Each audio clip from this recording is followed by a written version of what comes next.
예, 제가 오늘은 자연에서 이렇게 촬영을 해서 그런지 있잖아요. 여러분들 예전 제 영상을 보시면 막 흥분해가지고 막 강조하잖아요. 오늘은 그게 안 되네. 역시 사람은 도시에서 이렇게 막 업무 스트레스나 이런 거 받다가 그래도 한 번씩 이렇게 자연에 나와야 되는 것 같아요.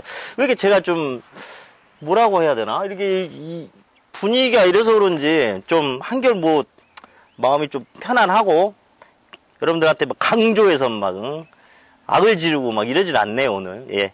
여튼 이번 주제는 여러분들 한 번씩 인터넷에 이런 데 보시면 지금 2020년부터요.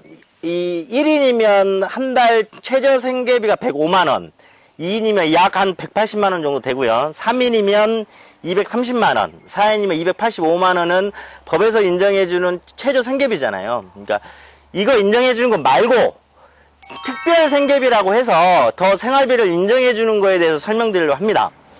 여러분들 법원에서는 무조건 특별 생계비를 인정해주진 않지만 그 사람의 어떤 사정이라든지 그 다음에 그 사람이 변제율이 상당히 높은 경우는 특별 생계비를 많이 인정해주는 편이에요. 그러니까 이제 여러분들도 관심이 많겠죠. 예를 들어서 200만원 버는 사람이 혼자 사는 사람이 105만원 공제하면 95만원씩 변제를 해야 되는데 특별 생계비를 인정받아서 150만원을 인정받게 되면 200만원에서 150만원 공제하면 50만원만 변제하면 되잖아요.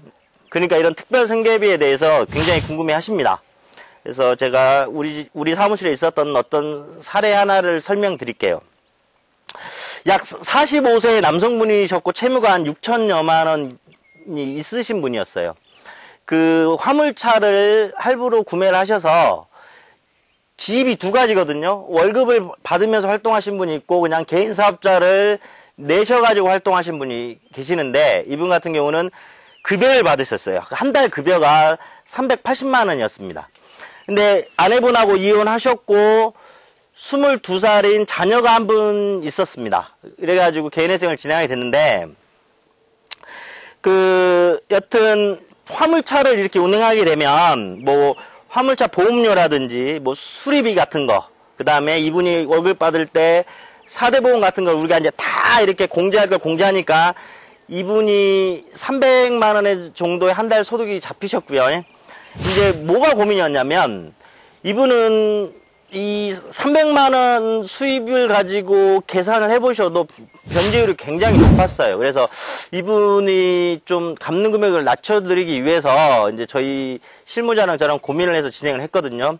그래서 특별생계비를 두 가지를 신청했어요. 하나는 뭐냐면 화물차를 구입하실 때 이제 캐피탈에서 할부금 담보대출을 받잖아요. 그래서 한 달에 36만 원 할부금 납부하는 거에 대해서 특별생계비를 신청했고요. 그 다음에 22살인 자녀가 하나 있다 했잖아요. 이 자녀가 이제 공무원 준비를 하고 있었거든요.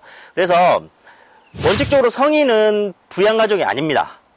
하지만 이 자녀 공무원 준비를 하게 되면 책값이라든지 어떤 용돈이 좀 필요하잖아요. 그래서 이 자녀에 대해서 20만 원을 추가로 특별 생계비를 신청을 했어요. 그래서 총 56만 원을 더 특별 생계비로 인정해달라고 우리가 법원에 간곡히 요청했죠. 그랬더니 법원에서는 그를 다 인정해 주셨습니다. 근데 이 사건 같은 경우는 왜 그랬냐면 이분이 한 달 수입이 좀 괜찮으셨고 채무에 얼마를 갚는 이 변제율이 좀 높으셨어요. 그래서 이것까지 다 인정 다 되셔가지고 특별생계비를 56만 원을 인정을 받으셨습니다. 근데 여러분들 이 특별생계비가 제가 방금 전에 말씀드린 이분처럼 변제율이 높아야만 인정받는 게 아니고요. 또 다른 케이스가 하나 있었는데 그 케이스 같은 경우는 어머니가 병원을 정기적으로 다니셔야 됐어요. 그것도 이제 여기가 지금 제가 활동하는 곳이 전라도 광주인데 광주에서 항상 서울에 있는 큰 병원으로 정기적으로 이렇게 검진을 받으셔야 되고 이런 상황이셨거든요. 그래서 그분 같은 경우는 변제율이 한 40%의 개인회생을 진행했음에도 불구하고 거기에다가 이 어머니에 대한 교통비양, 그 병원비, 여기에 대한 특별 생계비를 받은 것 케이스도 있었고요. 그 다음에 그 아내분이 아프셔가지고 그 원래 아내분 같은 경우는 부연가정이 아니거든요. 근데 뭐 아프신 게 뭐 심하게 아프신 상황은 아니었는데 여튼 아내분이 아프셔가지고 한 1년 이상에서 계속해서 병원비가 좀 일정하게 나가시더라고요. 그렇게 해서 거기에 대해서 특별생계비를 인정받은 것도 있고요. 여튼 특별생계비는 일단 원칙적으로 그 개인회생을 신청하는 채무자께서 변제율, 원래 자기가 진 채무에 얼마만큼 갚는 거를 변제율이라 하거든요. 이게 높으신 분들은 인정을 받아요. 한 번은 이런 경우도 있었는데요. 어떤 분은 이 변제율이 100%가 되니까 어이구 얼마나 감사하던지 개인회생 위원님께서 전화가 오셨어요. 아, 이분은 변제율이 100%니까 좀 특별생계비 신청해서 좀 한 달에 갚는 금액을 조금 더 낮추라고 가르쳐 주시더라고요. 그래갖고 그 전까지만 해도 특별생계비를 제가 그렇게 신경을 안 썼는데 이 개인회생위원님이 저한테 직접 전화를 하셔가지고 이 변제율이 높으신 분들은 좀 다른 좀 약간 뭐 시골에 계신 뭐 부모님이라든지 여러 가지 좀 뭐 아이 학원비라든지 해서 좀 특별생계비를 신청해서 그 채무자분들을 위해서 좀 변제금을 다시 산정하는 게 좋을 것 같습니다. 가르쳐 주셔가지고 얼마나 고맙던지 그날 이후부터 제가 주구장창 특별생계비에 대해서 한 일주일 밤낮을 공부를 했어요. 그래서 제가 특별생계비 받는 방법을 제가 진짜 많이 알고 있거든요. 이게 또 자랑이네.